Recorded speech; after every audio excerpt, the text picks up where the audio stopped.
Push Paws first met the Barrow family shortly after their Massapequa home was destroyed by Hurricane Sandy. I had massive damage to my house. The entire first level was destroyed, had approximately 4 feet of water throughout the house, and that included the 3 feet that was underneath the crawl space. It was quite devastating, and it has taken a full year to really accomplish what's been accomplished. It's not completely done, but it's pretty close to it. I was very fortunate to have many, many people in my life that came and helped. My sons, which were a great help immediately thereafter and throughout this full year in different roles that they played to help me put this house back together again. Also, there was a lot of friends of my son that came out to assist, and I have family members, my nephews, cousins, their wives. They all came out in the succeeding week afterwards and helped to dismantle the house, box all of my possessions up, move them out of the house, and took down all the walls that had to be removed, the floors, so that it could be remediated.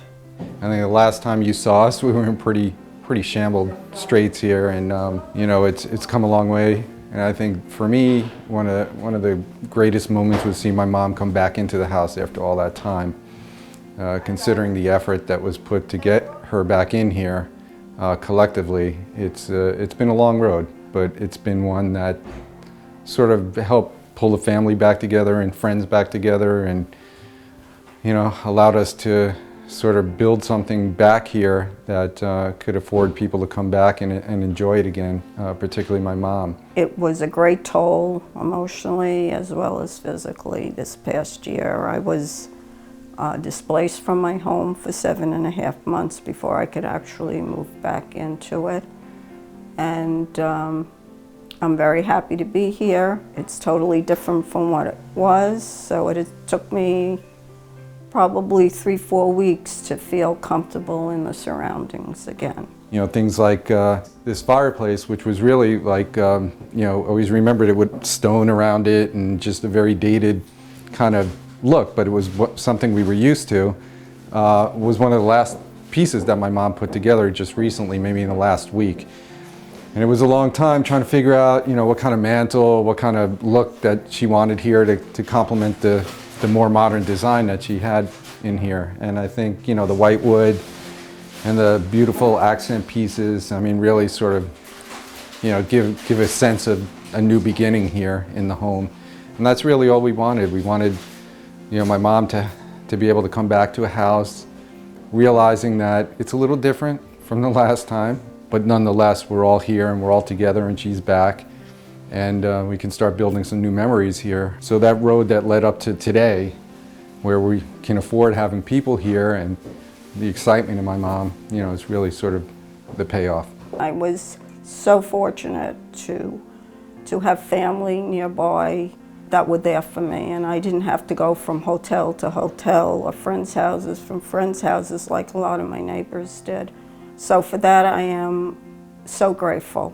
While it's difficult to sort of go through the aspects of your life in a very, very rapid manner, and in some ways sort of purge yourself of a lot of your memories that are material, right down to photographs and documentation and things, in a certain way, you can come back from it because they don't really go anywhere. They stay with you. So for me, it's sort of that life lesson that you know, those sorts of things, while, you know, make your life comfortable, they don't make your life.